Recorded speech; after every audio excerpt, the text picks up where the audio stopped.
Father in heaven, we ask you for your presence, for your guiding to the Holy Spirit, that this hour might be one of great help, bring an impact in our life that will change us and our children, so that thy name, thy character might be seen in us and in our children. Amen. We thank you that you heard our prayer. Amen. Amen. So, of course, this is not a good prepared message like I have the other ones, because I'm just starting to have more presentations about education, because I see how great the need is to understand what matters in the human life and in that what matters. So we must first see the principle on which we base every education. Yes? And that principle must be love. Now, if we would take any definition of love here, how many definitions would we get? Yes, everyone would have his own definition. Now, I don't say I have my own. This is what I came up to understand after understanding what makes the human sick. Love has at least two dimensions, which are present at the same time, and which we must exercise to be not only happy but healthy. The first dimension of love, and you know love is infinite, and there might be more dimensions, but I say if just these two we exercise, we won't be very, very happy people. There are only two things. Isn't it nice? So, love must have maximum interest for the other person, so that it is willing to die for it. Does that sound for love? Yes? So maximum interest. Now, human love also can have maximum interest, but human love does not have maximum interest for the other, but in the other. You know what's the difference? That is, you don't have interest for the other, but in the other, because the other is your source of love. The other is your purpose. The other is that one from what you live. That's why mothers are the most susceptible to not be loving people. You know that? There's no greater danger to be selfish than to be a mother. Because you have an interest in what? In your child, because you think it is yours. So then, with your human love, you go to rule over that child, to dominate that child, and forcing the child to do the good. Because you have a maximum interest. You see, what is jealousy? I had once a patient, she told me that her boyfriend, he was living in Turkey and she was in Germany, and she phoned him and said it's over. I didn't know how often that she phoned him and said it's over, but they were off and on, but he always tried to say, I kill myself if you quit this relationship. And so while she was talking with him on the phone, he jumped from the 11th floor and killed himself. Why? Did he love her? Oh yes. He had maximum interest in her. And when he could not dominate her, he would rather kill himself. But his killing himself is nothing else than an attempt to force. To force others with your will. You would never kill yourself if you would not try to force others to do your will. There will never be. Yeah? So we must understand, in humanity there is a maximum interest. We can even die for the other, or we think it's for him. But in the end, it was for himself. And so he could not force it. And killing himself or doing something to one's is the highest force that you can exercise to punish others. Yeah? And so she was suffering because she thought that he killed herself for her. Did he kill herself for her? Does she have anything with his killing to do? No. But she thinks yes. So it's a terrible mess how we think. So what does God have while having maximum interest for us? And why is his interest for us and not for him? Because most people present God's love as something for himself. Some people say, yes, God created us, that he has someone to love him. And then I say, poor God. And he needs someone to love him. It's a terrible idea. God didn't create you because he needed you. He created you because you were a need for the earth, like I shared that in my seminar. We were a need, and we were put exactly where we had to fulfill the need of the earth in God's plan, but God did not create us because he needed us. Yeah? He does not need anyone and nothing. So, what stops God to not rule over us? Why is heaven so pleasant? Why are the angels delighting to do God's will? Why? Did you ever read that the angels most delight they find doing God's will? Why do they like to do God's will? Because it must be something they delight as well. And what is it?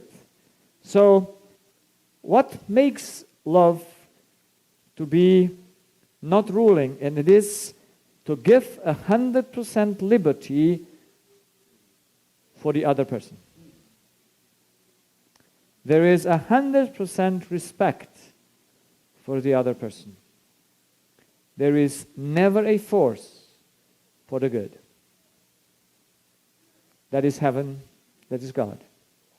What do you think makes us sick? Human love tries to be indifferent. When it gives liberty, then it loses the interest. Yes, we jump either from one side or to the other. Yes? When we don't see we get what we want, then we say we try to be indifferent. But none work. We must have both. What is for us more difficult, to have interest or to give liberty? Disease always comes from our incapacity to give liberty. And it does not come for the incapacity to give liberty to good things. Can we give liberty to good things? Yes. What can we not give liberty to? To the evil, to the unrighteousness. So, you must know selfish nature is incapable to give liberty to something that is evil. Love can, and proves that it can. God could allow evil to exist because he's love. If he would not be love, evil would not exist. Yes, evil is an intruder, like we learned, but evil, God can respect it. He eliminates it. We know the plan of salvation was made to eliminate evil, but love can endure evil. Selfishness not. Love can endure unrighteousness. Selfishness not. So now you know why we get into the trap. We want the good, we were made for righteousness, and now someone does us unrighteous, and so we say we cannot handle this. And the worst thing for children is when the parents treat them unrighteousness. Then they go wild. And of course the child has a right sense of righteousness. Yes, they know exactly, especially when they are in their teens. They know you exactly. When we got our 6 foster children, they were between 7 and 17. And the 13 years old one was the third born of the children. He was 13 years old. And he was the most challenging, because he told me the truth just like it is. He was the only one that I treated violently. We were sitting, it was relative at the beginning, we were doing, I don't know if it was our first vacation or not, with them in the mountains skiing, and it was Sabbath, we had our Sabbath worship. Of course, with me, you have to keep all the rules. So when they were also Seventh-day Adventists when their parents separated, so they were in the church. So they knew all the rules from their birth, but the parents were really lazy with them. And so I asked sometime the father, "Where are your children?" "Oh," I said, "I won't force them to come to church." And then I said, "Well, if I would be the father of the children, there would be no choice if you got to the church or not." And so when we got the children, I said from the beginning, every Sabbath, every Friday night, you dress nicely, and on Sabbath morning, we go all to church. There is no discussion. It's either or. No, you know. And yes, they, 17 to 7, they all were ready, because we were the new parents, and they wanted us to stay with them. So I was strong enough to say we do it the right way. Yeah? So when you have no inner life, you must have an outer one. However,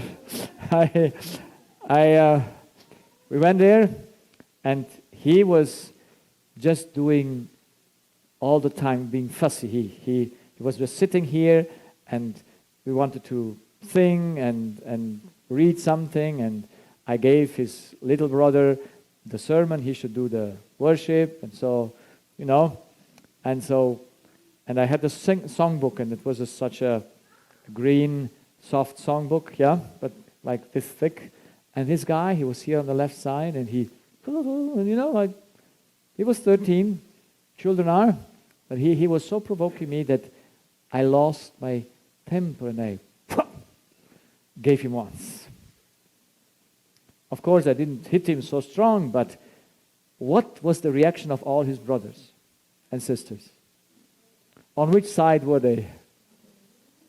On his side. So all were jumping against me, you know. And of course, I apologized and said it was wrong. But this young man, 3 times I gave him his portion,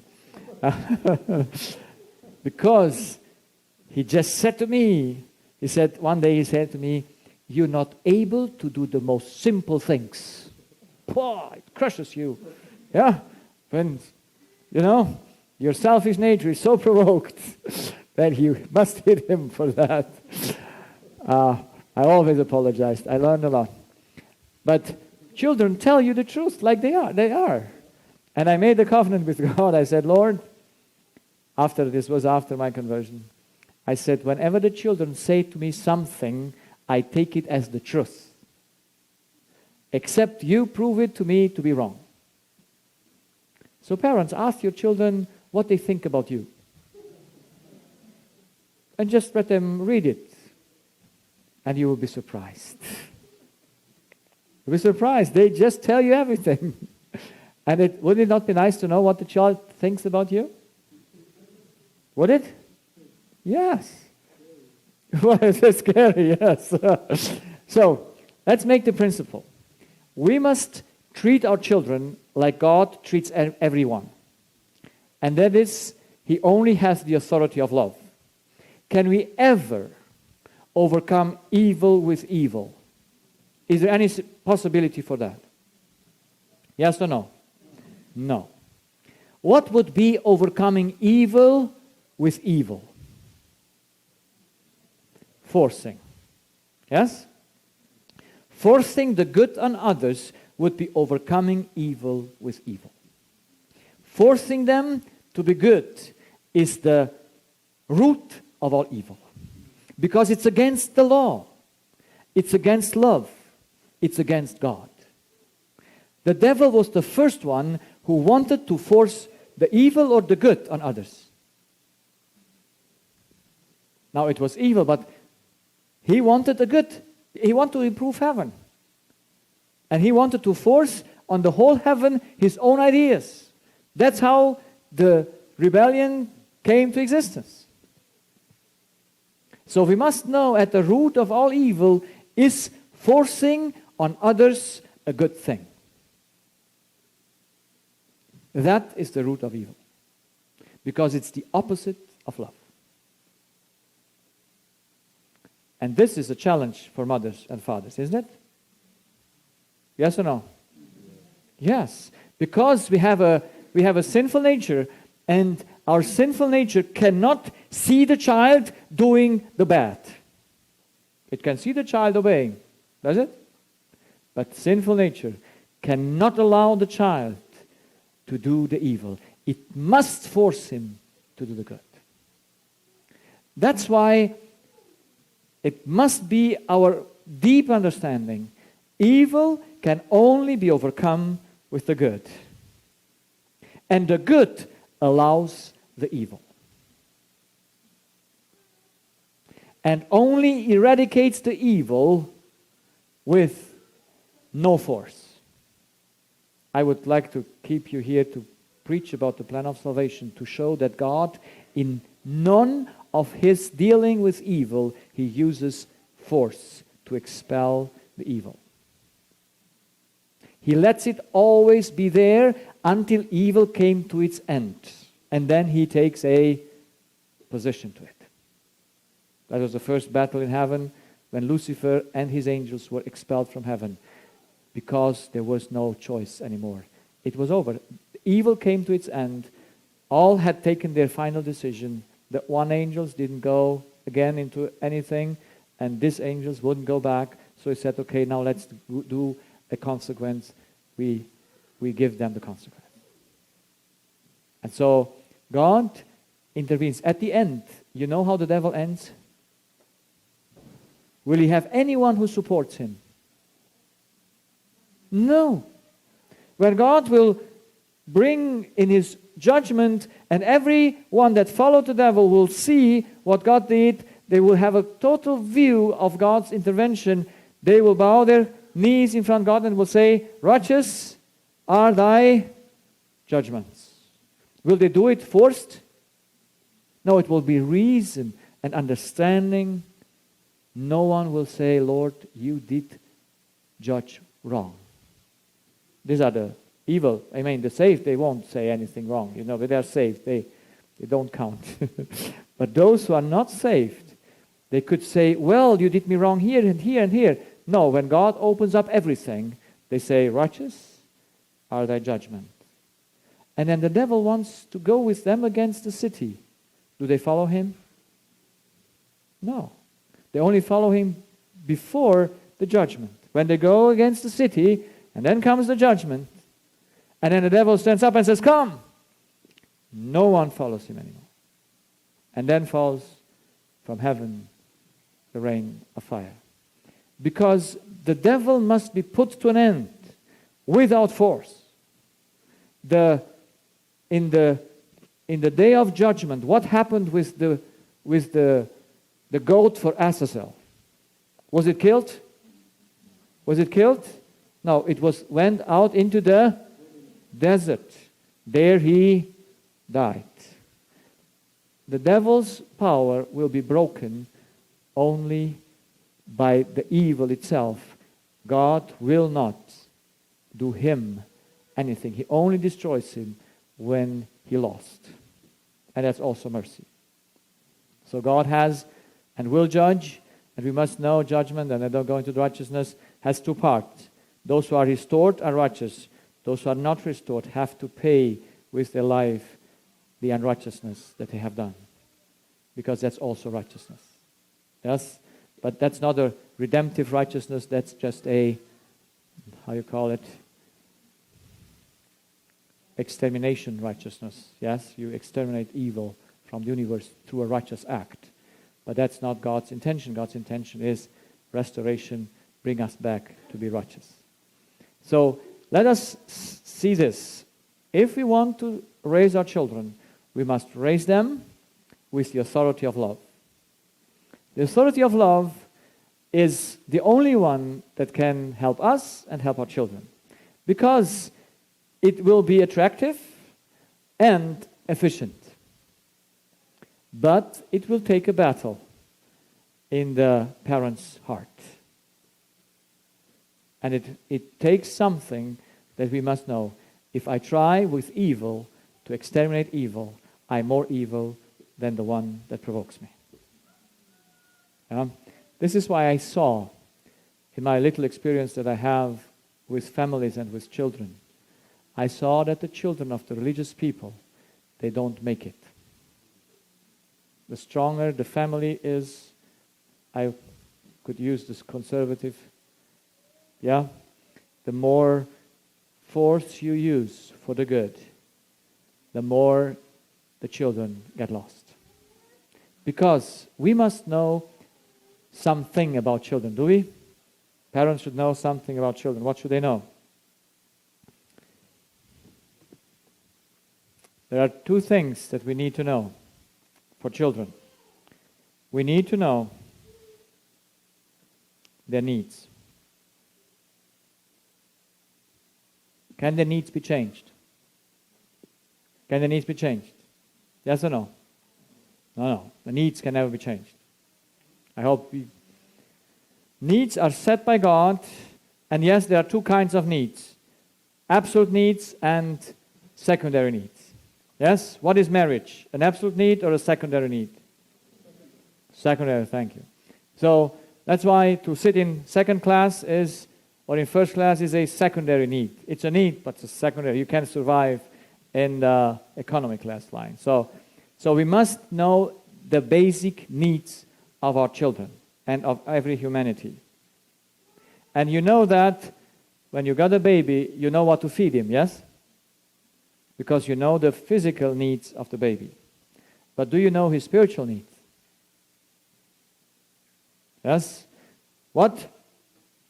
And we need to know his basic spiritual needs. And love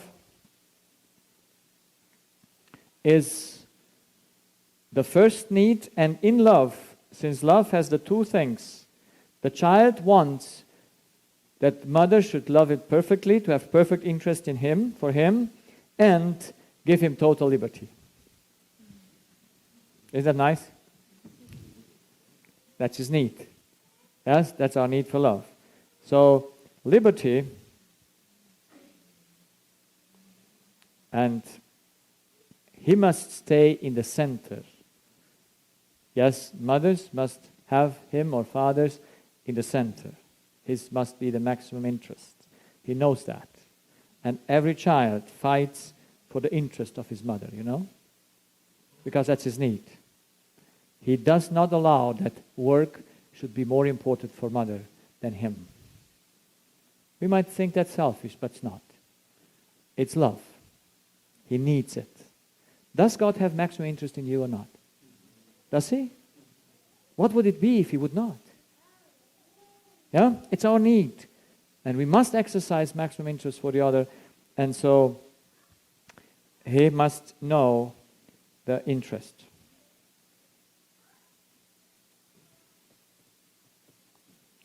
Is that the right spelling? Don't worry about my spelling, okay? So, now, I wait for that program that corrects me automatically. Okay, so we must know the need. The first need of a child is freedom, liberty. That's love. Now we must know about the child that it has born a selfish nature. The selfish nature, when the child is born, is like a lion.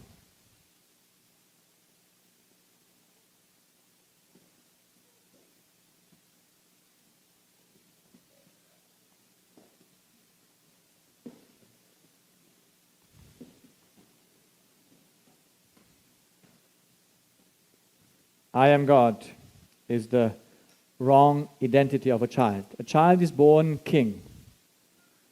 And so, as it is born king, it must reign. by its identification.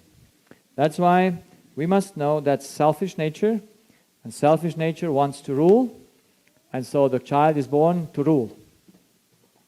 Yes, you know how it rules? By not eating, by example. Huh? Child is protesting because a need is missing, and then it stops eating. And then the mothers need to help. Do the mothers like to help? There I was sitting at a table, he was 5 or 6 years old, and he didn't eat. Only if mother put him in his mouth. I said, this is strange. Is it? At 6 years of age, mother feeds him. And he was not disabled, mentally or so, or physically. I said, why is he doing it? His mother was working, and the child was the whole day in school, till the morning, till 5 afternoon. It's a terrible thing, what happens in Italy, in France. The children are just taken away by the government from the parents. The results are they cannot be measured. What will happen if God will not come, but Jesus will come, but if it will stay more 20 years, the world will be a mess, totally. Yeah? Because out of these children, they're coming out people that have no self-control, that have at the littlest thing that goes against their need, they will be irritated, they will be violent, they will just shoot everyone. So, we must know a child comes on earth with a basic need for love, but at the same time it is a king. And so it wants to rule. And now we need to know, selfish nature is only going to rise in the child if you provoke it. And you can only provoke its nature by not meeting his needs. Yes? His selfish nature says, Mom needs to love me. That's why this deception. And when Mom does not love him, or father, he will go into protest, trying to force Mom and Dad to love him. And by every time the parents come and do not meet the needs of the child will grow his selfish nature. And by the age of 14 or 15, it will be a big tree. Because the parents just grow this kind of nature to develop. Every time you force a child, that nature grows. Because you go against his need for liberty. So how can we now do right education? To not let the child do what it wants, to not go with the evil on, but only overcome the evil with good. Because if the child makes you to be evil, then you can never help the child to overcome its own evil nature. So these two things are basic to know. If I know that someone is only accessible if I show him love, then I have to give him love. I have to show him that. When we took our 6 foster children, I had one goal in my mind. I wasn't there knowing all this principle, but one I know. I must give them the information I love them no matter what. So I promised them, I said, whatever you do wrong in life, I'm on your side. Is that a good thing? Whatever you do wrong, I'm on your side. And so the oldest one, the second one, he was 15. He had an issue with drugs already when we took him. He was smoking marijuana and was alcohol, was in a skinhead group, violence, they broke cars and all this. Because he had the the family was not good, so he just was the most sensitive. He's the nicest person. He's the most sweetest and most intelligent boys I would consider from all of the 4 boys. But he's the most damaged through that what happened in his family. Because he started very early with the drugs and with his friends and with violence.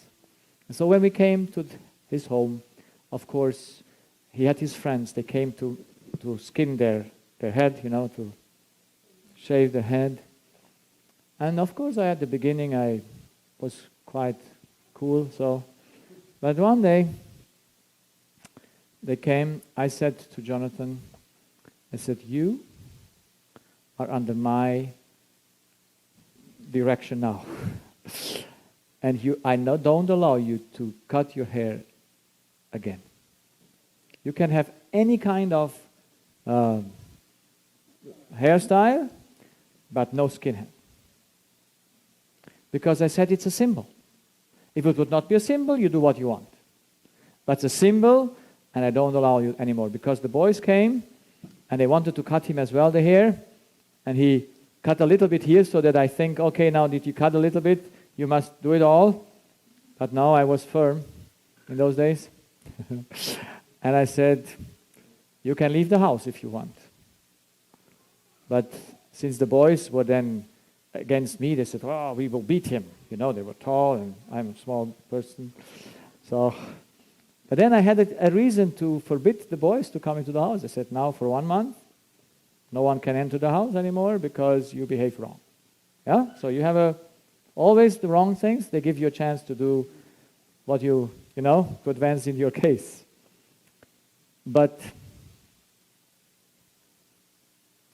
this boy went into an Adventist school, and he didn't like the school, which I can understand, because schools are not made for children. I mean, you understand me? Because they are anti-need, as they don't meet the needs of a child, the way schools are today. They don't brighten your mind. They don't brighten your individuality. You're put in one stock. Everyone has to do the same. Everyone has to be on the same size. That is not school. Yes, school must take care of each individual.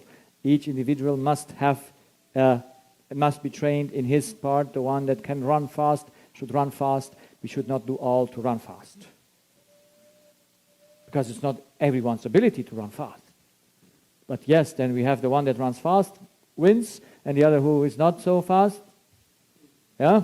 So children don't like to go to school, and he didn't like to go to school. So one day he made a bomb, because he had also a gun in his house before we come. And he took for New Year's fireworks, and so he worked something and tried to put the school, in the back of the school, the place he wanted to make the experiment. So, of course, that gave a great problem, did it? It was a church school, went to the conference, and there I was, fighting for whom? For the school or for him? For him. I kept him in school until he finished school. No one get against me. Because I said, I go to stand on your side, whatever happens. And I fight for you. And I gave my children one idea. If you wake them up in the middle of the night and ask, are you convinced that Horst loves you? They will say yes, by no means. And if you have that, you have every time entrance to the heart. But if you don't have that, yes, you don't achieve nothing. That's the error. We only come to the heart of man by showing him an uninterested love. Then we meet his need, even though we cannot satisfy his need. Yes, that must he do himself. But you cannot help him that he should satisfy his need if you do not meet his needs. So parents need to know that. Their selfish nature sits on the throne and says, you need to love me. You have the greatest interest in me. Yes, you have to show that to him. You have to show them that there is nothing in between you and your child. There can become nothing. What evil they ever do, you must stand on their side. Does God stand on our side or not? Does he ever move to other sides? Yes or no? The God I know, he always stays on one side. Because he knows how my selfish nature is making me sad, and how selfish nature makes me to be, yes? And so he has full understanding with me. And so God uses even my mistakes for my own good. So knowing this, you know you must meet your child's need of liberty, interest, righteousness. You never are allowed to lie. If you lie, your child will judge you. Because he's on the throne and said, he was not honest to me. So children are very, very paying attention if parents are honest. You know that? They know everything. Yeah? Don't ever think they don't sense it or don't perceive it. So, meet their needs so that you have an interest to them to help them overcome their selfish nature. Now imagine if we could have a child with has this nature, so yes, the child has a little selfish nature when it is born. And now you want that nature should not be developed. You want that should be taken away, it's there, and the grace of God, that is Christ's nature, as we spoke last night, should take the place. Who can do the work? The mother or only the child? Only the child can do the work. Because only the child has access to the heart. But the mother needs to show him how to do it. The way she does it, using the grace of God. So, let's take an example. This child's sinful nature says, I am independent.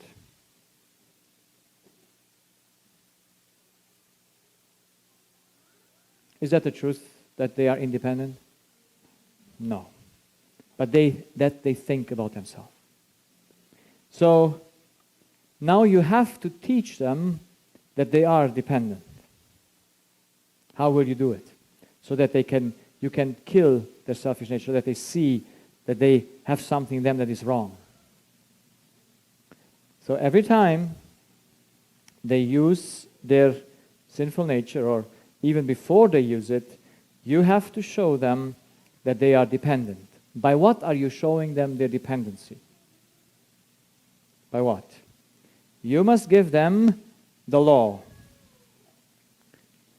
Yes? The law is that what shows you dependency. I hope you got that this morning. Yes? A law only governs dependency. Where you charge your watch, that's dependency. All other things are independent. Yes? You have to do that and that as long as you have the good thing. So you need to teach the child the law, so that by the law the child sees that it is dependent.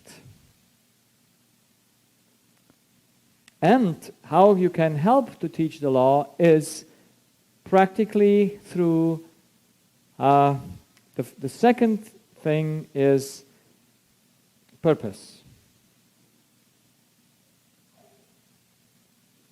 Is that the right thing? Purpose. So, did God create us for a purpose? Yes or no? Is that child there for a purpose? Yes, no. You have to show that to him. So, through the law and through purpose, you show him that he's dependent and he needs to be accountable for what he does. Because he didn't make himself, he has to do that. And so, that's why you give them chores, you give them work to do, and you show them through the law how to do it. That is, not the how in details, but the way it has to be at the end. Yes? So, let's give an example. There are, if you're not yet systematic, you just to find it out. There are 4 laws that I would put, or 4 principles of the law that I would put in a child's or in any education. That is, all things have their time.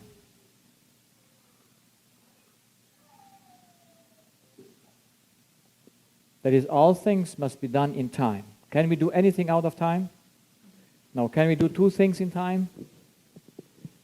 Generally, can we? No. So that's why we need to know everything must have its time. All things have their time. Everything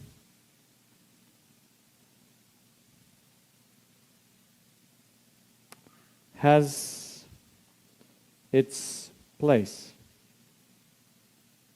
Thus, in this ecosystem, in this world, in everything God created, have everything His place? Yes or no? Yes. So, this is order at home. Do you have order at home? Do children like order? I mean, do they just put things back, or do they use them and leave them? How is it? They leave it, because it's easier to use them and then leave them somewhere, because their selfish nature says, let's mother deal with this, or father.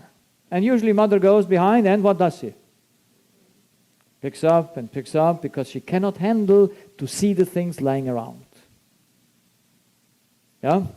Mothers have the order, some of them, and so they cannot see that, and so they go and pick up. And you pick once up after the child. Do you think the child noticed that?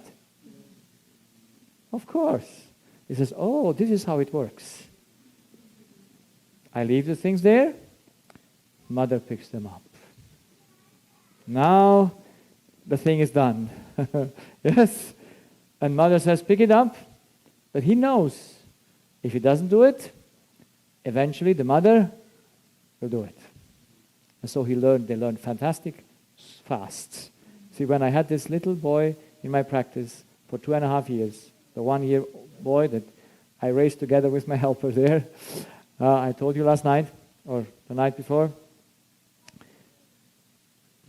one day he loved tractors, yeah? And one day I got an email and I showed him some slides. And on one of those slides was a tractor. So he saw the tractor. I know he was maybe 1.5 years. And so maybe it was 2. I don't know exactly. But he could say tractor. You know, he always had a tractor in his hand.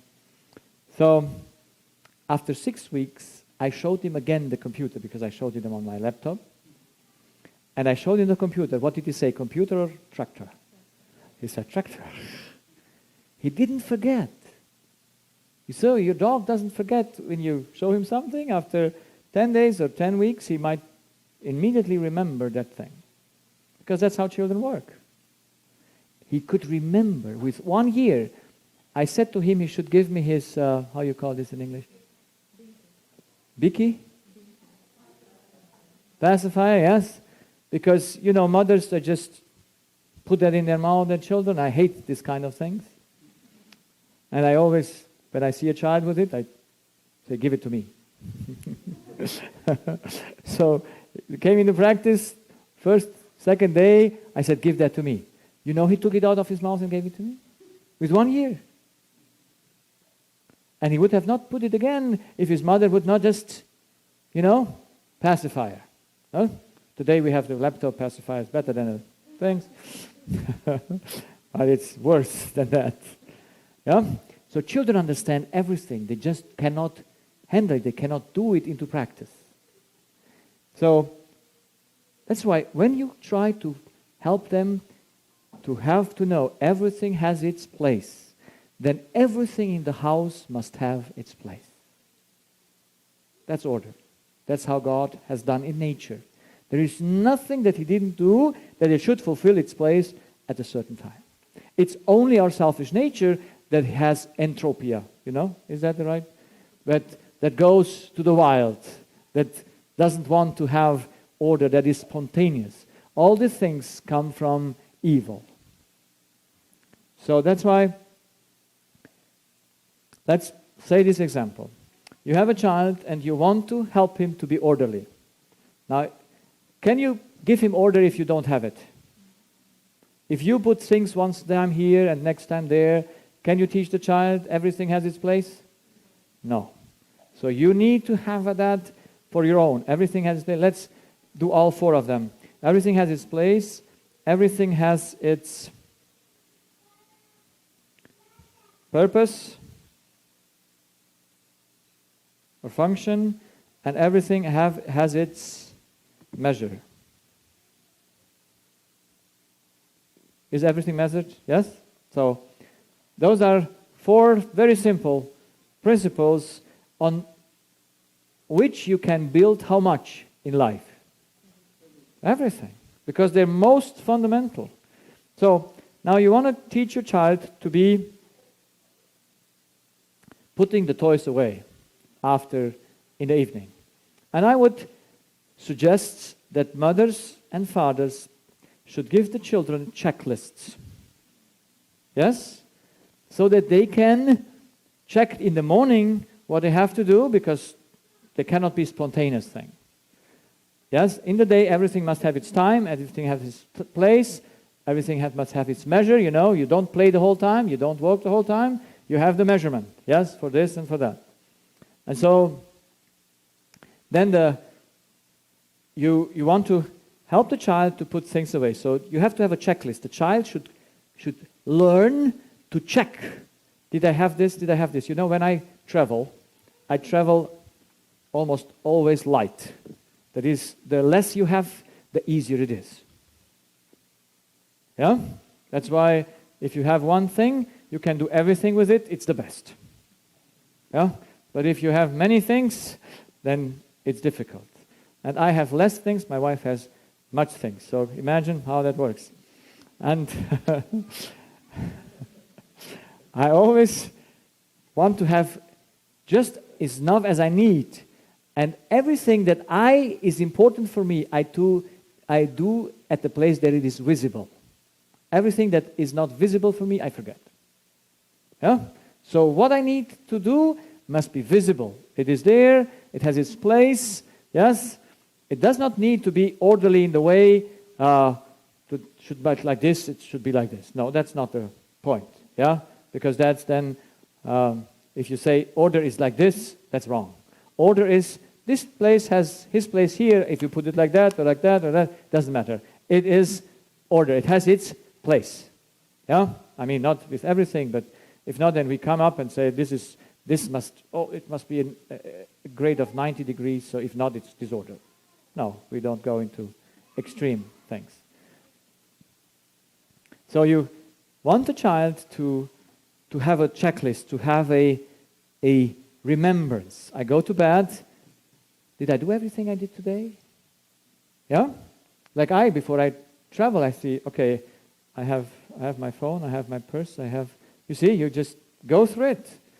And then if you've gone all through it, you go into the car and you leave. Because you know you have everything. If you don't do it, what happens?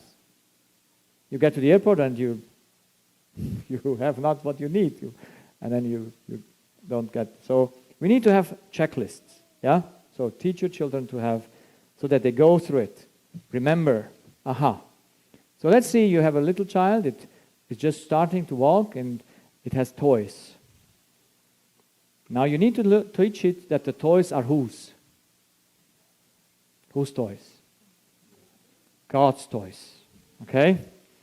So the child is I'm God, the child, because it thinks it's God, it is very, how? No selfish, possessive. Possessive. Do you want to keep the child with his possessivity? No. So that's why from the beginning, you say everything we have is not ours. The house is not ours, the house is God's, your room is God's, your Everything we have is God's, yeah? So that's very important to know that.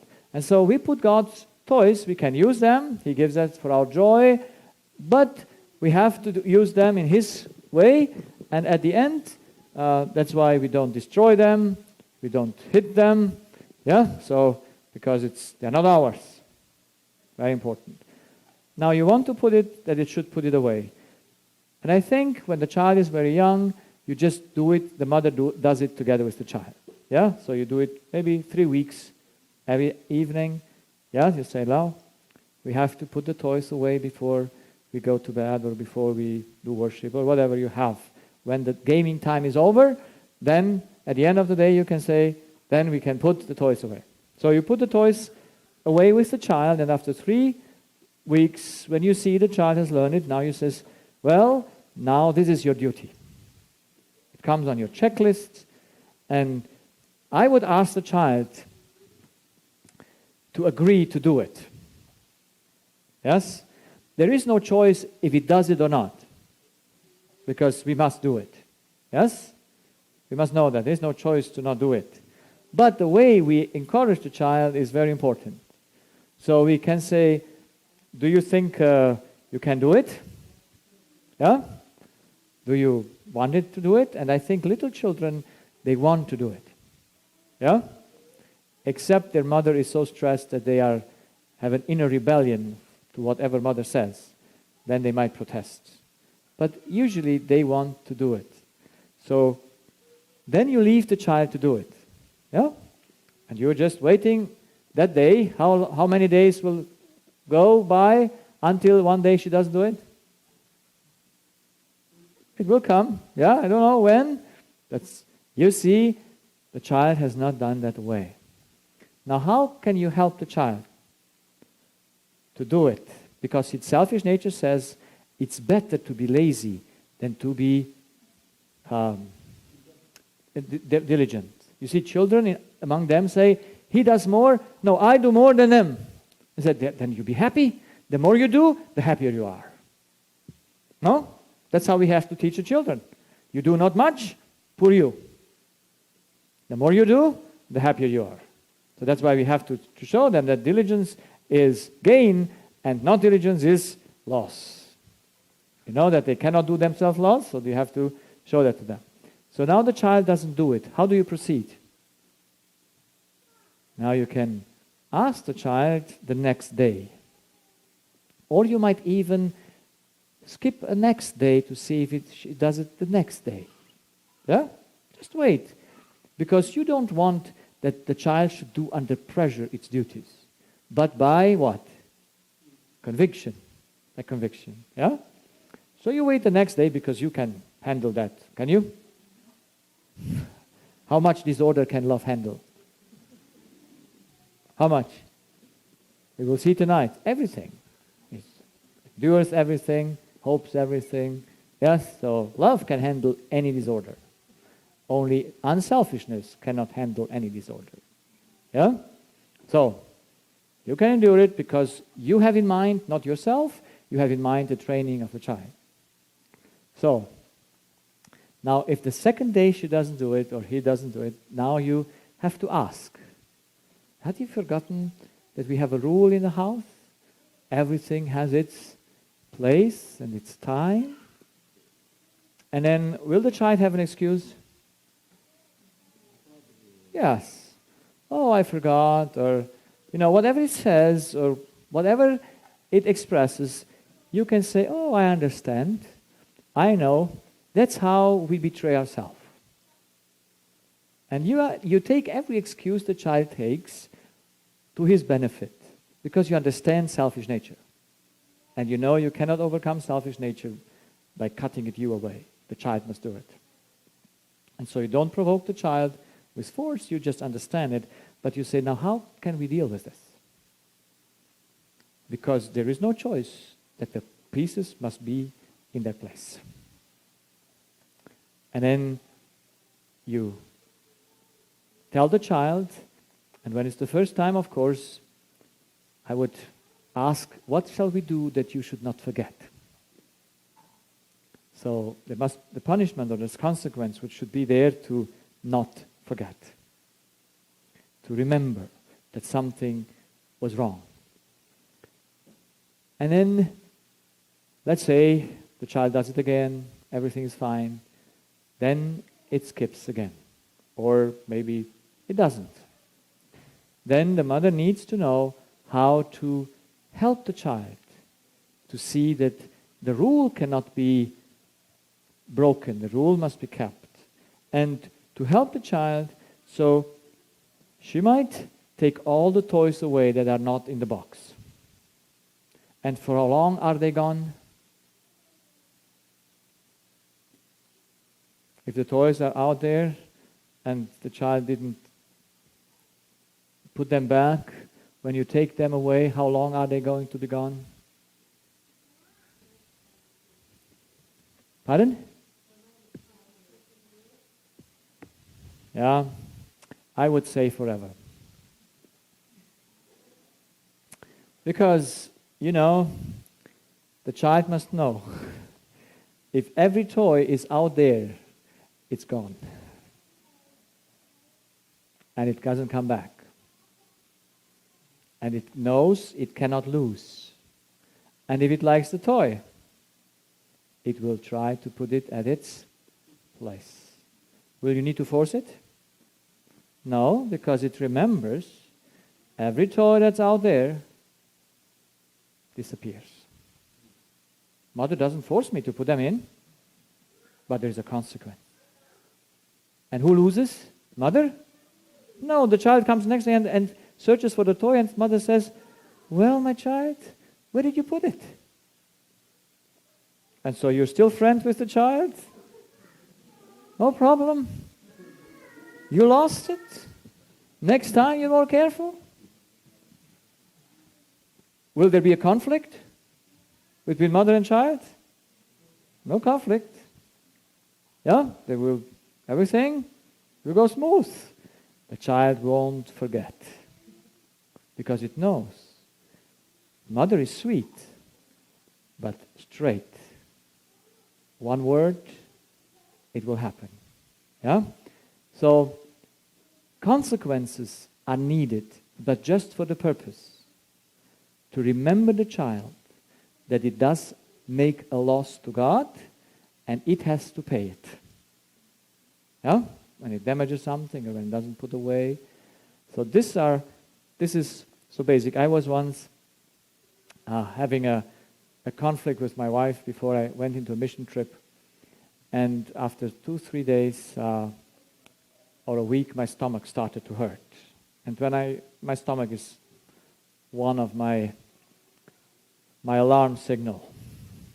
And here I am doing 3 weeks meetings in hot Asia, and every afternoon, certain times, this cruciating pain is like a knife is in your, yeah? And I'm laying there in bed. In the evening I said, Lord, I confessed my sin immediately. And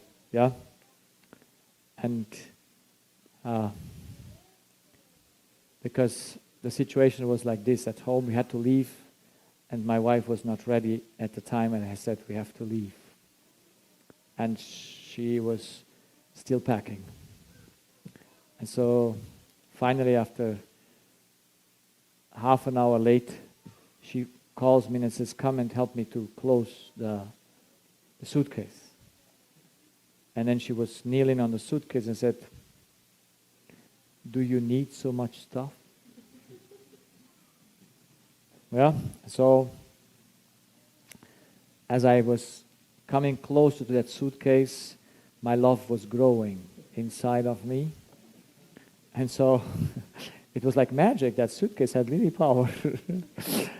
And I had to run out because I said, Lord, I die, I kill myself because I cannot resist this tension. So I go out and leave my wife there. And then she says, oh, come, take the suitcase. And I go, put the suitcase in the car, and come back, and I think now she's ready. But women have not only a suitcase, they have only bags. And my wife is that type of woman that has many bags. a small bag, a bigger bag. Everything has to have its place or its bag. So, so I come in, and the same thing happens. And I say to my wife, it was 5 years ago, I said, after 30 years of marriage, when will you learn to be in time? And when I said that, immediately a thought came to me. And that thought was, and you, in 30 years, when will you not get angry anymore? And so I said, thank you, Lord, it's about me. You just let my wife to do what she does, that I should see that I have no patience. So I confessed my sin. I confessed my sin to my wife immediately. We went to the airport. God made a miracle to catch the plane. And so he at least 3 times he made miracles to catch the plane. and then I'm here in Asia and my stomach hurts. And I say, Lord, I confessed it. And I immediately repaired it. Why does it hurt? And can we talk so with the Lord? Yes. And the thought that came was that you might not forget. You see, whenever I go to Asia before, I'm very alert to not get any stress with my wife. Because I like to have a healthy stomach, especially. I like the food there. I like the fruits. And imagine you have a sore stomach, whatever it is, and you cannot enjoy that. And so you think next time. And the next year, I was again provoked shortly before. And I thought this time I won't fall into temptation. But just was on the day when I left home. Yeah? So I get a little bit of disorder. So that, what should I do? Not forget. Because do we forget our failures fast? Do we? Yes, we just do it and even remember it anymore. So we need to give consequences that children should not forget. That what they did has brought pain and loss. But to them, not to their parents. Did God give me the disease? Yes. I take it out of His hand as a chastisement or as a education tool. You see, Hebrews 12. You know Hebrews 12? It's a fantastic chapter about faith. Yes? And here it says, Ye have not resisted unto blood, striving against sin, and ye have forgotten the exhortation which speaketh unto you as unto children. My son, despise not the chastening of the Lord, nor faint when thou art rebuked of Him. Do you like His rebuke? I like it, because it proves His love to me, even though it's painful. But what would I do if He would not do it? How could I advance? Could I ever advance? Could I or could I not? No one is paying attention anymore. For whom the Lord loveth, He chasteneth and scourgeth every son whom He receiveth. You see, that's why after my conversion, I'm until His education program. And I tell you, His education program is strong. And it's efficient. You just learn your lessons. No matter, they cost you pain, but in the end, if you're ready, you see what's the purpose that God brings that in my life. If ye endure chastening, God dealeth with you as with sons. For what son is he whom the Father chasteneth not? But if ye be without chastisement, whereof all are partakers, then are ye bastards and not sons. Furthermore, we have had fathers of our flesh which corrected us, and we gave them reverence. shall we not much rather be in subjection unto the Father of spirits and live? For they verily for a few days chastened us after their own pleasure, but He, now this is very important, for whose profit? For our profit, that we might be partakers of His holiness. Now no chastening for the present seemeth to be joyous, but grievous. Nevertheless, afterward it yieldeth the peaceable fruit of righteousness unto them which are exercised thereby. Wherefore lift up the hands which hang down, and the feeble knees, and make straight paths for your feet, lest that which is lame be turned out of the way, but let it rather be healed. Follow peace with all men and holiness, without which no man shall see the Lord. So is God good to us? Whenever I get some sickness, I thank Him, even though I don't like it. But I know without it, I would not see it. So God loves me really. That's why He brings me in this situation. And I tell this sometimes to my patients. I said, well, God loves you. And then they say, oh, I would not like this love so much. He better love me not so much. Because they have too much trouble. Isn't that stupid from us? He better should not love us too much. But there is in us something that needs and comes out only through pain. It doesn't get out otherwise. But it must be shown when parents chastising their children, when they correct them, when they give them a consequence, it must be for whose profit? Theirs. But if you get nervous, you will say it is for yours. That's why parents can never chastise or can never give a consequence while they have lost their self-control. So only give consequences when you're in peace. Rather give no consequences because you make it worse. Because then the consequence you give is nothing else than revenge. Most chastening is revenge. I show you who is greater. I show you what is in there in our conflict. And then the child's nature, sinful nature, just grows and spreads out like nothing. So I would suggest at least 4 things that we should never do in our education program. There should never be threatening. How they spell? Is that right? Threat? It gone?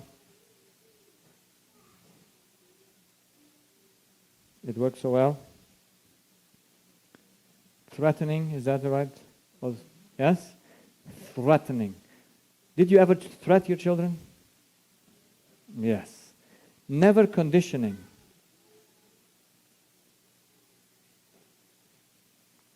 Never accuse. I call it like this.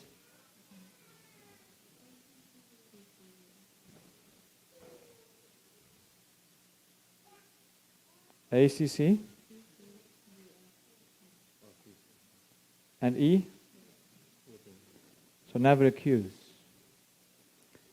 There is every accusing. See, every accusation that you do is from the devil. Only he accuses. Because the child has no choice. It does it wrong because it's blind. And when you accuse it, you just make his selfish nature stronger. And then it's worse. So never threat, never condition, never accuse, and never be discontent.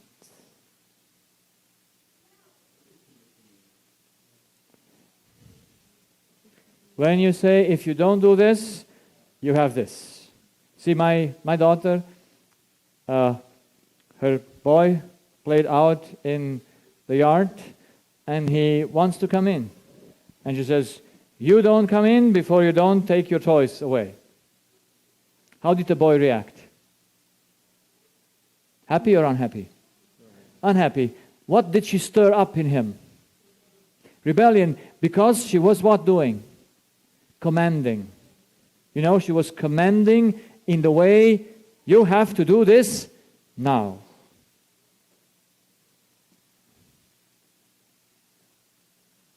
There must be rules, and the rules must be kept by their free action. You just check if they do the rules or not. Yeah?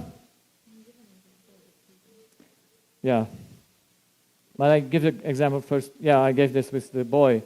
And he wept. He got in his rebellious state. He was almost 3.5 years old. Yes? Because the mother did it wrong. You have a rule that you teach the child. Before you finish playing, you put the toys away. But that rule the child needs to do by itself. You don't even remember it. You see, one of every very worst thing is that parents remind their children, don't forget your hat, don't forget that, don't forget that. Never ever. You just give the rules and you leave them to forget. And then, when you have your time of education, then you talk to them and say, hey, did you realize what happened? So because you want them to do it out of conviction, not because just you're around and you remember them. You diminish their faculties, you treat them, you humble them unnecessarily because you just tell them, don't forget. They should do it by themselves. Exactly. They just do it because, did you wash your teeth tonight? Don't put it. You taught it 1 week, 1 month, now it's on your own. And you just check. And if they didn't do it 1 day or 2, then you say, it seems like you don't like to wash your teeth, is it? So why? And then you very friendly, what do? You talk and say, well, there's no choice, we must be hygienic. And, well, when you're 20, you can do with your teeth whatever you want, but it's Lord's teeth and we need to keep them clean. So then you just are free there to not push. But the child must know, there is no chance that I escape to not do it. But there is no force behind it. Because it's a duty. It's nothing that you can leave out from your life. But it's not, mother doesn't get angry, doesn't say, accusation is, you always forget. That's an accusation. You don't do that right. So no accusations, because accusations come from the devil. Please.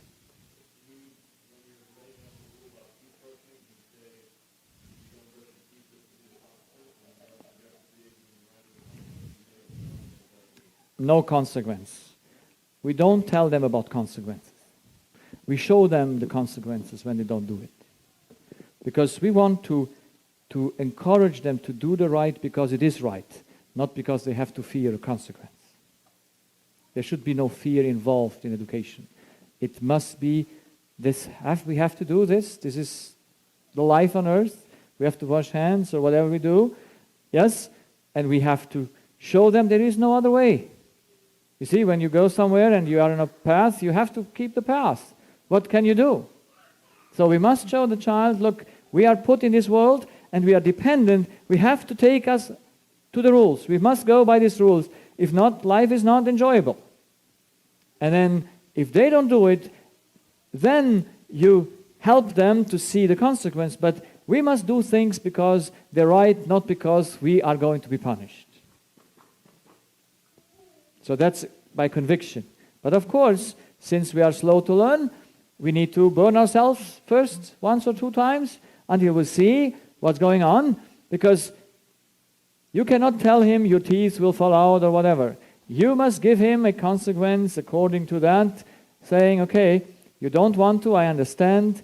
There is an error in you that protests. So how many days do you want to protest? Yeah, you can. So let's see. Because if he knows if he knows that there is a rule for that, and rules are undisputable, they are undisputable. That's what the law is, undisputable. We are dependent on God. We cannot dispute about law. And that we need to teach the child because it thinks it's independent.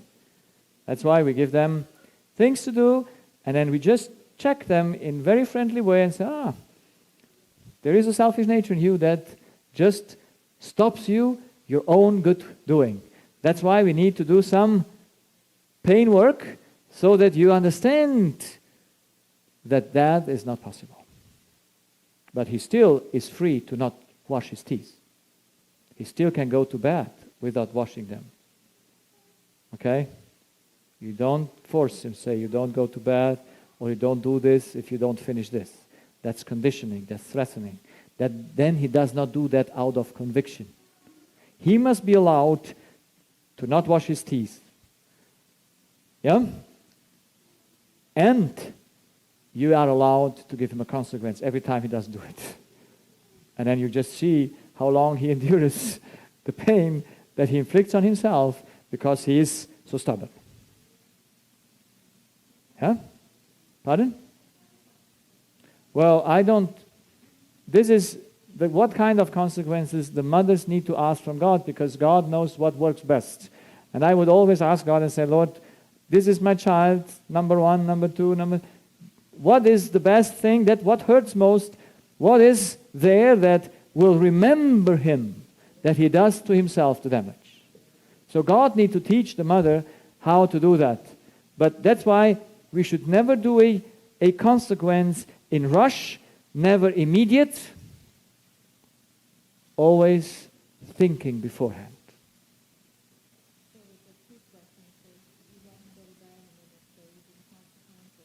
Yes, I would then ask next today, why didn't you wash again your teeth? So what's going on in your mind? Why are you protesting against? What do you protest?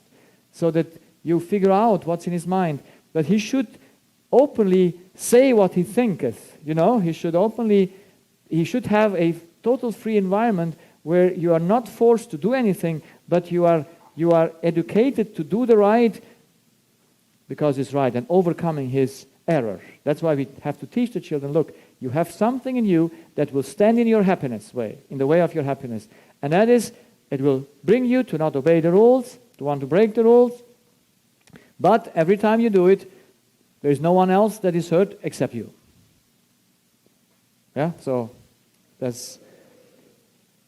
I would say the last part of this would be, of course, the rules never change. But with the teenagers, no, you need to have some things.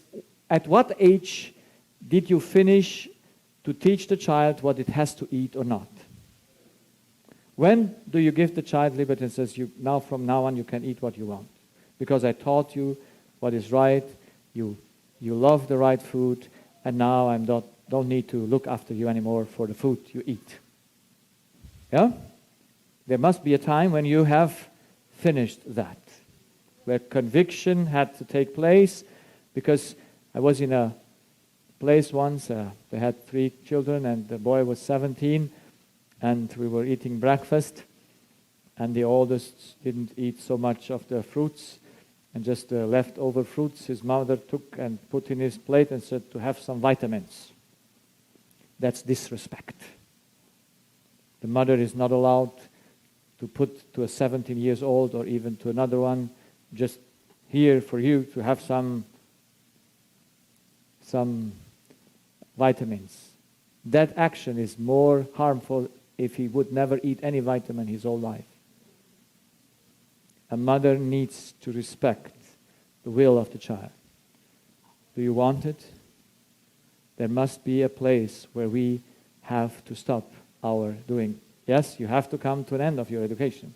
You have to come where you say, I did all I could to convince you, and if you do that together with God, your child will be doing it because out of conviction, not because someone sees it or someone is behind it, because it will do it only in responsible to God. Is that more work than just fast education? Yes or no? Yes. But this work, and after 1 month, if you start it, you will see marked changes in your child. Because you are just having an atmosphere in the house that is not tensioned anymore. Because it's free. We have to do the right. Do the angel do the right? They do it because they love it. There's nothing in them that stops them because it fits exactly to the needs. If we would have not our sinful nature, our children would just obey everything. You know that? It's just sinful nature that stands in the way for their own happiness and fulfillment. And this is what we have to teach them. This is what we have to bring them to their remembrance whenever they fall into sin. But we don't judge them for that. We just do it the right way. Now, in a few minutes, I want to share what the father's duty is, because this was more the mother's duty. But also the father should never get nervous. It's so important that mother should not put father higher than herself. Let me explain. If mother says to the child, wait till your father comes home, you know what mother does by this? It destroys her own authority. That mother does. The child says, she has no words, only the dad has a word to do. So we can ignore her. We don't need to listen to her. Yes? And then the mother should never have a high voice, or the father, should never raise their voice. She must control herself to say, okay, if I'm nervous and I want to raise my voice, that's wrong. Now, of course, we fall in the place until we get trained ourselves, but we should know that the child should obey the first time you say something. But it will only do that if it has your trust. You know, if it knows, the mother will never ask anything that is not for my benefit, for my profit. Yes, remember the text? For my profit, mother asks. She never asked for her own profit. She never asked for her own comfort. She never asked. She just asked it because she wants to help me to do right. Now for the father, the father is there to keep the business going and to keep the family in a good shape. And when I got reconverted 15 years ago, we had 3 teenagers at home, but my conversion was so strong, it impressed all the 3 children that are living at home, and it was like we were the best, we had the good communication. But I took my being a father first. I said, I must be first a father. I was having some duties in the church and preaching and all this, and I said, I quit all my duties in the church. I just fix my family first, and then when God calls me to something, I do it. But if I'm not doing my homework here, then where shall God put me into another job? And so I made a schedule. You must have a schedule at home. There must be clear times when you go to bed and when you rise from the bed. And when you do what you do. That's why everything must have its time. That's so simple. So you have 4 rules at home, and they rule the whole home. I find it simple. To have 1 rule would be the best. And then you just go out for them.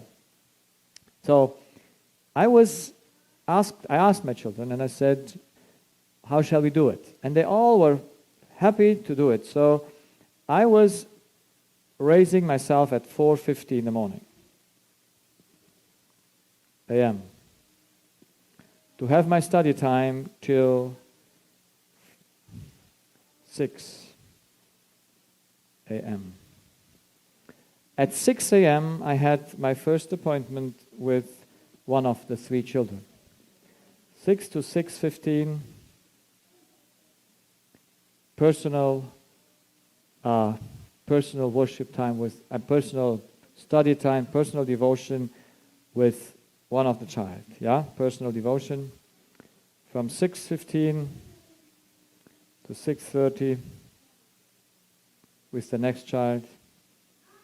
From 6:30 to 6:45, the next child.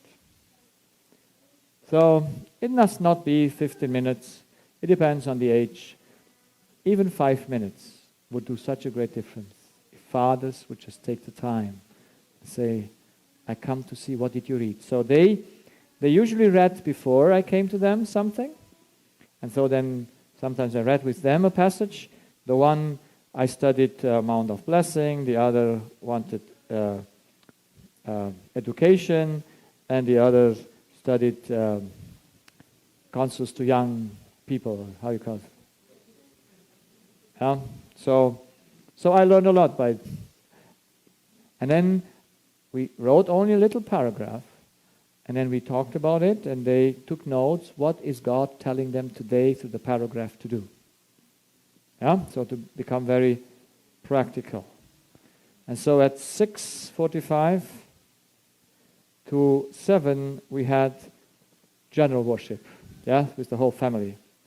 Family worship. Now, back then, I didn't understand that the family is a business, so we did worship just spiritually. But I would suggest the worship time in the morning should be a business session in which the father takes the word and says and asks his child, how do you do today?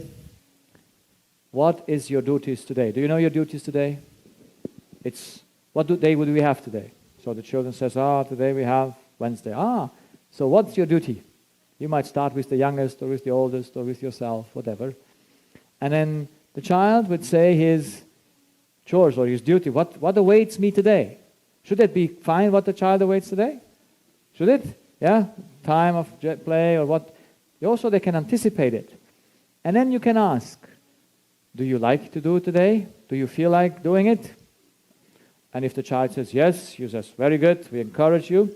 And if the child says, oh no, I don't feel like doing it, you says, no worries, that's why we need to pray. That's why we ask God to give us power, so that we do it with pleasure. And so there's no force, but there is decisive, This is the schedule. And then you have a reason to pray. Then prayer becomes something that is tangible to you, that daily life. It's not a worship that is abstract from your activity that day. That's why the family is a business. It must be run like a business. And the father is the head of the business. And he must know everything was done. So then we had breakfast from 7 to 7:30. And then everyone went to his work. I went to work. Since my practice is 60 kilometers away from where I am living, so I leave about 8 o'clock from home, and I started at 9. Every doctor starts at 8 or even 7:30. I start at 9. Because I said family is first. And then, of course, I came home quite early. I finished at 5 p.m. So about 6 p.m. I was home. And yes, they had evening meal, because I eat only 2 times a day, but I left the children free to eat how much they want, or 3 times. So they had their evening meal, and I was sitting with them. And then from 7 o'clock p.m. to 7:30, we had family time, in which I just sat with them and we talked, or we had some fun things to do. But when you have 14, 16, and 18, they like to talk. Yes, they like to share what they went through, and they just like to have the time with their parents to talk. Yeah? And so I talked to them, and we had nice time from 7:30 to 8.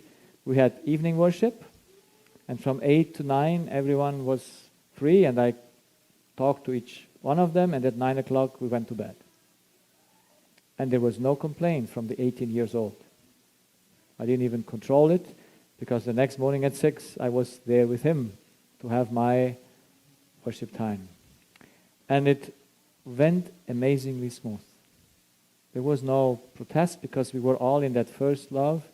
We were all in that fire, and God made something out of it very beautiful. So I would say the evening worship must be again coming together with the family, and the family needs now to discuss. So the child starts to, father asks, what did you do today? How did your work go? Are you happy? Did you fulfill it fine? Did you forget something? And so he just asks, and every child reports, and then father asks, how often did you need to pray? How often did you see that you came into difficulty, and did you need God today?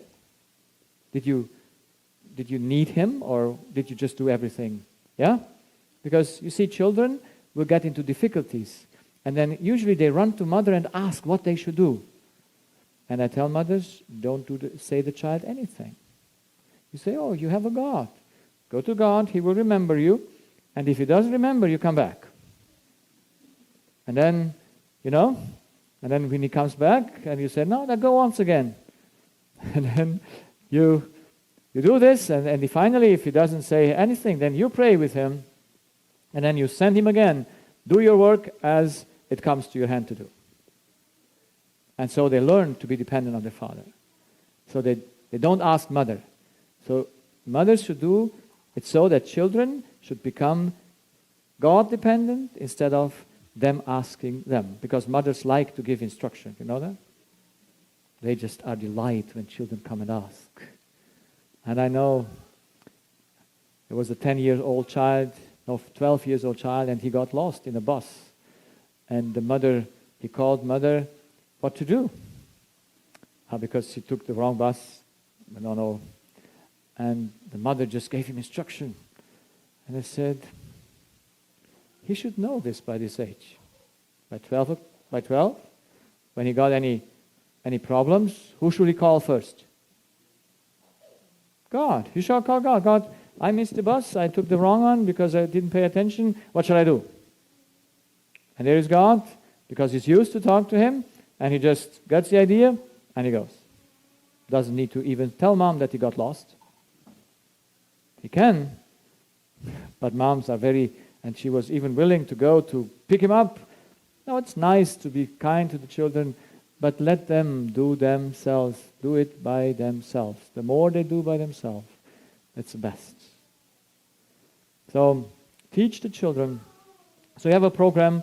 There must be a business session in the evening where you just see how it was. The father tells his experience with God that day. The mother tells her experience. And then that half hour of worship, will that be a living thing or will that be a dead thing? Will the children like it or not? Yes.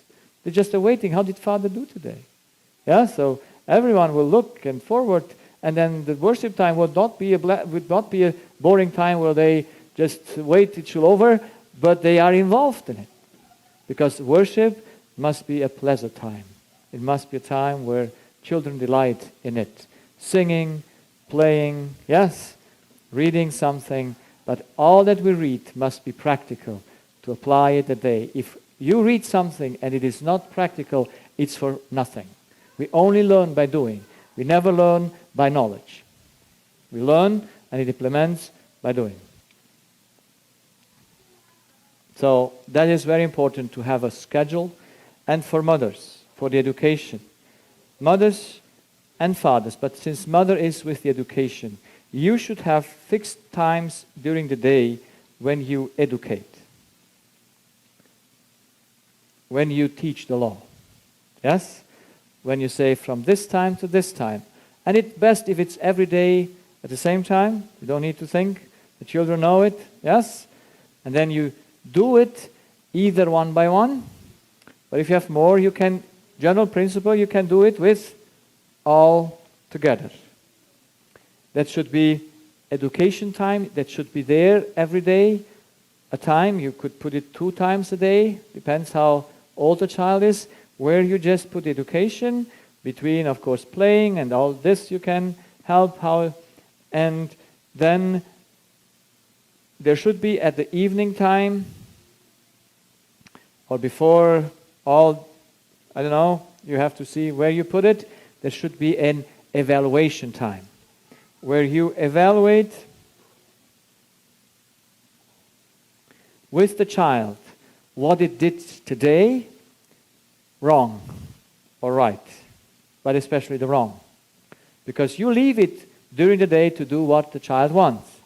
But in this evaluation time, you just are there and ask, and this should be personal, because you cannot speak about things that the child did wrong with the other child there. Yeah?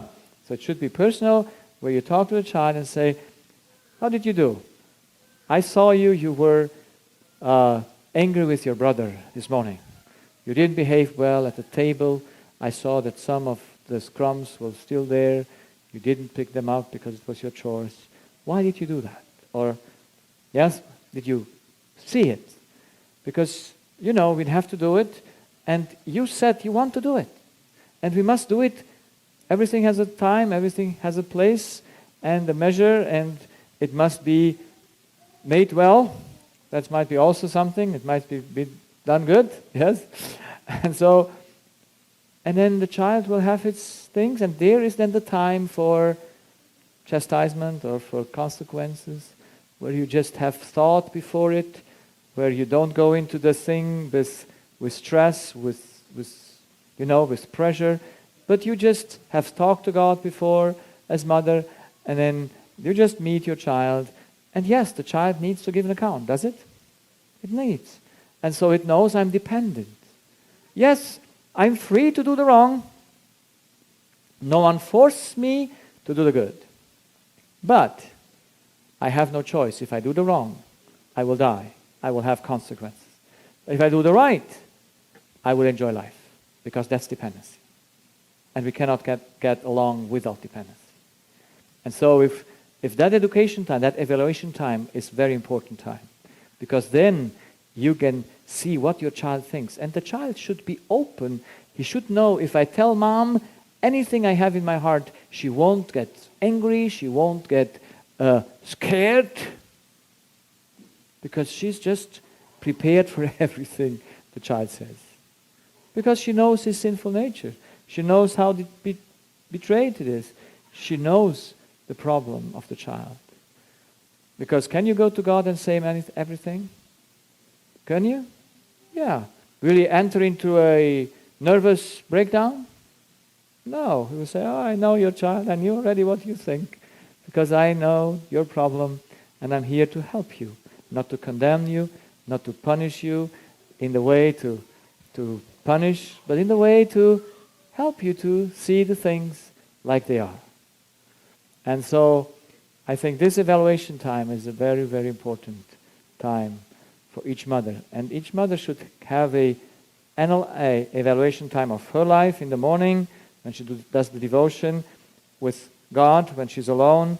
She should evaluate every child's action that he did the last day, so that she's aware of her children, what they do and what they not do. And so then that's a deep training for the mother. Doesn't look like work, does it? It looks like work, is it? But is it nice work? Oh, I think it's the best work. I would just enjoy to be mother. And because I like to do experiments with children. I think children are very easily to be governed, to let, because they are just happy with little things. Yes, a little bit of an attention. But what I mentioned this week, I didn't mention here so fast, is the inner life of the mother, and her relationship with her husband is most important for the well-being of the child. If she is discontent with her husband, then the child will not be responding well. The child will be sickly, the child will be nervous if she does not give liberty to her husband to do what he wants. And if she thinks her husband doesn't love her enough, her husband doesn't care for her, all those thoughts, all mothers need to expel from their mind. Because it's not true. Do they need a husband to help them? Women, do you need a husband to help you? Don't say yes. You're a woman. You can do everything. You don't need a husband. You see, I have a principle. I never ask anyone to do something for me what I can do for me. I think that you should your children as well. Everything you can do, you do yourself. I only ask a person to do something if I'm doing a favor to it when it does it. Not to me a favor, but for the other one. Then our interactions are correct. No time you should think you need the other one for doing a job. Because a woman, when the fathers come home, a scene, the father comes home, he's exhausted from his work, and he finds the wife cleaning up and doing this, and she just says, honey, can you help me? What will the husband think? Did I come for this home? He doesn't come home to work. Poor guy. He comes home to rest, to enjoy. And now there is his wife, the house is upside down, and she needs him. And I will say next day I will come an hour later because then there's less disorder there. She will have finished already. You know why the women ask their husband, help me? It's a deception of their mind because they think they need their love. You never need their love. You have God's love. You take from Him. You do your job for God. If the husband is there or not, you enjoy life. You don't need him to help you. Amen? I don't hear anything.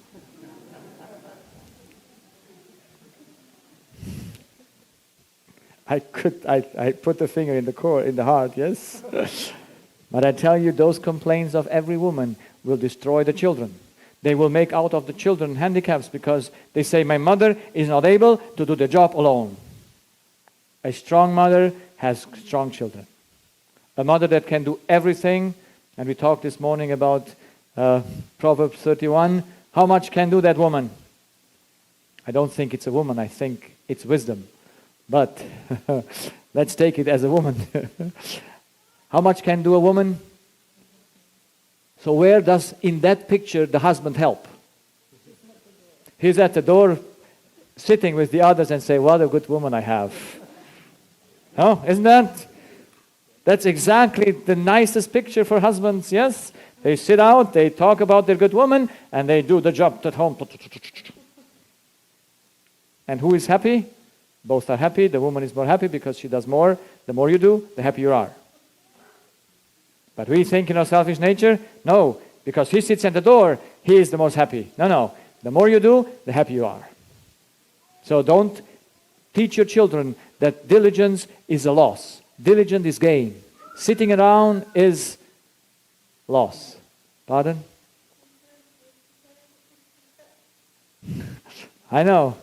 That's why you have to take care that you should not be exhausted when your husband comes home. So that you're just happy, smiling, perfumed, everything. Here's it. Let's have fun. Isn't that nice? From the perspective of a husband, of course, of a man, how I would have figured my home. When I come home, everything shines, everything is nice, no problem to be solved, because you have a woman that solves everything. That's fine. I have to finish. So really what you're saying is that, because I don't see any other way that a woman could be this way unless she's taking continually from... Of course, from God, yes. If she takes from her husband, she needs her husband. And she doesn't need her husband not to clean the house or to do any work. The husband knows his job. You talk about, you have a business plan, who does what, yes, and who does when, and then everything is in order. But you don't ask your husband to help you. Forget it. I mean, I just spoke recently with she's a pastor and she's engaged with a man, and she says, what could you counsel? She was there at a retreat, and she said, what could you counsel me? How should I, because sometimes we don't get along well. They're not even married. And I said, how often do you ask him things to do for you? I said, I ask him very, very many things. Yes? So I said, from now on, you don't ask him anything, and you will see how happy it is. That's very simple, isn't it? You're a woman. You can do everything. If you're a man, you cannot. But you're a woman. You can do everything. Men need help. You know, that's why they marry immediately when the dies or goes away. Because they cannot be alone. But women, they don't need to. They can care for themselves, no problem. So, don't do it the wrong way, please.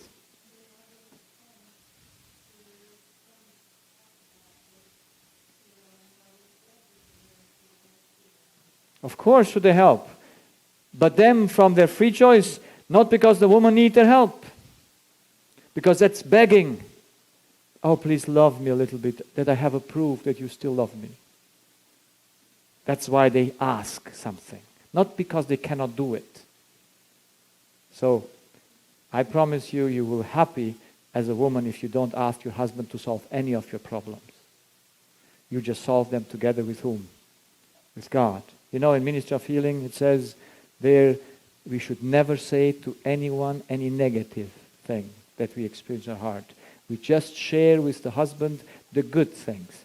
The evil things you share with God, because you won't put a burden on the other one. But some people think you have to share everything with your partner. That's not right. You share only the good. That what you have struggled with, you share with God. Because can one of them help you? Yes or no? No, you might go to a professional counselor, like a doctor or a pastor, for anything when you don't have a clear relationship to God. But if you have a clear relationship with God, you don't go to any human to ask anything. You have a direct access. You say, Lord, now I'm converted. See, after my conversion, I didn't go to humans to get a counseling. I didn't go before as well, but I now found God, and now I found someone to counsel me.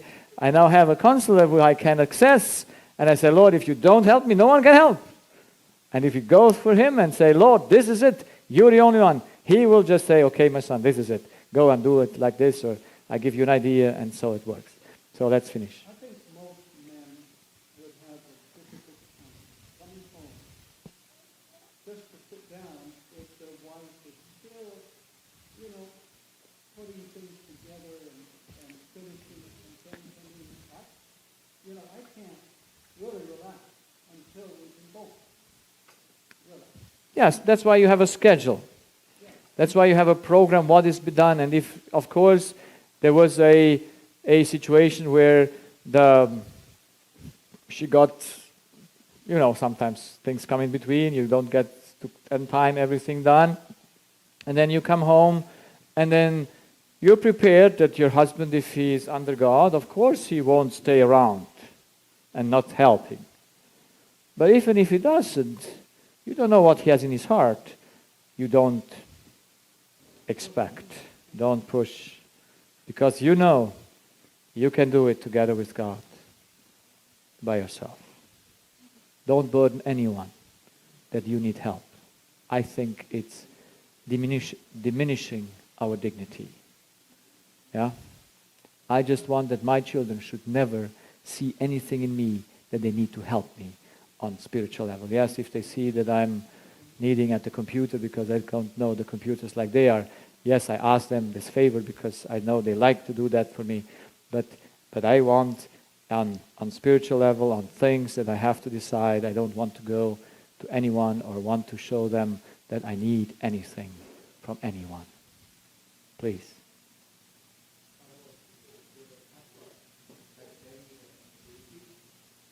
Well, I said what the husband has. He has to have the rules in the house. He must put the rules. He must see if they are kept. He's there with the wife to counsel. That's why you have also there should be a time where husband and wife counsel each other every day. Yeah? I mean, how did you do, personal talk there?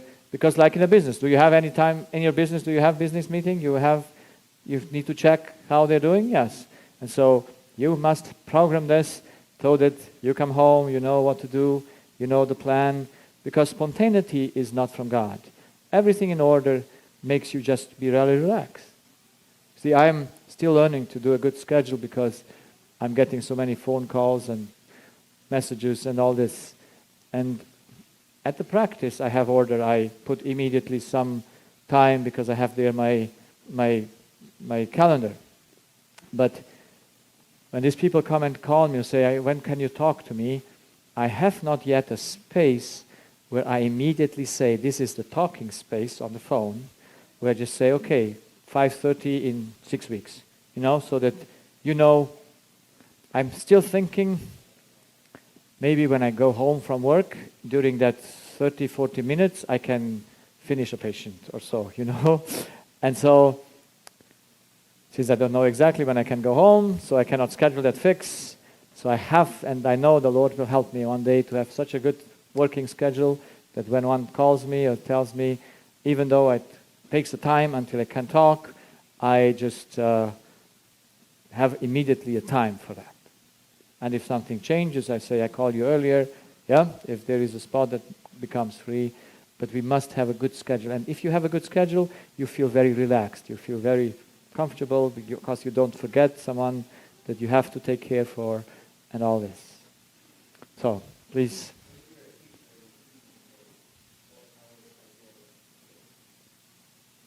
As a teacher, what I didn't mention with the parents as well is you need to be independent of the kids. And the parents need also to be independent of the children. If they're not independent, they cannot teach them, because they then do it for themselves. And we tend, through our selfish nature, to make ourselves dependent of the kids. And we show that to them. When they don't show us attention or that, immediately the teacher gets also into difficulties. Yes, he raises his voice, he loses his temper. And I think that's why the teacher needs to fight to be from the school class independent. And he needs to think before how he teaches that. He must understand the children when they do wrong, and he must learn patience because it's the hardest job after to be mother is a teacher. Because when you have these children around you, they just have everyone their own desire and their own things. Now, I think we think that immediate punishment works. I don't think it works. Because there must be thought into it. That's why if you take your child very early and says, we never fight in this house with each other. Fighting is evil. You make the rule, no fights. We only respect. Yes, that's why you have that education time. And you will see if the mother and father do not fight, then the children will also not fight unnecessarily. Yes? And then if they fight, yes, if they kill themselves, you cannot do anything about it, but they don't do that.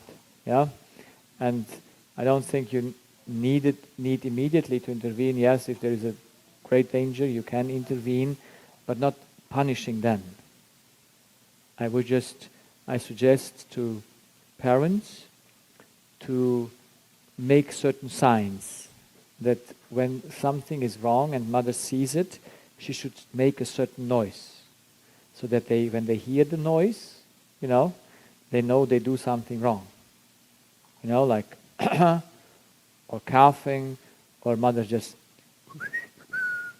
something that the child hears and then says, oh, mother is sensing that something is wrong. And then the child gets his choice to do something about it. It's not forced, because it knows his dependency, it knows mother sees it, and we will have to meet what we have done today. And so do those things, so to help your child when it gets distracted too much and it does not pay attention, that it knows, okay, what shall I do? And I think if you train that, if you have this education time and then the evaluation hour, after 1 month or 3 weeks, you will see marked differences. Because then the children pay attention. They know at the table they can do whatever they want, but mother and father will see it. And we have a rule: we don't play with the food, we don't play with, whatever. We just, yes, there can be fun. I mean, children need to, we have to have much much understanding with, and I think men, they like fun. I mean, I always had fun with the children, and I have fun. But there must be a border, where is that border where out of fun becomes foolishness or something, or where you kick the other. Yeah, that's why you have to teach the child. We do not provoke. We have these rules of kindness. What the other is always higher than us, like the Bible says, consider the other higher than yourself. And if the parents do that with each other, then it's very easy to help the children to do it as well. But this is hard work, is it? This is work that you need to think about it. That's why a mother, how could she go to work when she has to do all these things? There is no way. That's why she has to have her head free from morning to night to just do the job. But I think the joy would be so great if you see how it works. Yes? When we see how things work, are we not happy? And when you see how the child responds to that thing, you just get in your education joy after joy every day. And you will see the things of punishing gets less and less. Their selfish nature does not develop. And it will be just nice. Because when we could work together with the Holy Spirit, Ellen White says, and the angels will help our children. Yes, there will be help from above to every mother, to every father who wants to do the right. Oh, that's why you're looking there. Because it is right, and it will be good. Yeah. So I think we finish here, if you don't mind, to have some rest with our children till 6 o'clock when we have our final meeting. And you can never finish this lecture of education, yes? And I hope by next year, sometimes I will have a very good put together lecture by lecture, where you put in the center certain things. Then, because this was a little bit, chaos. Yeah, saying that and this. And there is no book yet. I don't know. But yeah, when you know humanity, you know answers everything. When you know the model, when you know the problems, then you can go on all of this. But it costs you patience. It costs you prayer. It costs you the help of the Holy Spirit. You will never do it by yourself the right way. But if we want to do it the right way, we will see what a blessing education is. And then your children won't go into the world. They won't say our home was a narrow home. No, in our home we just could develop.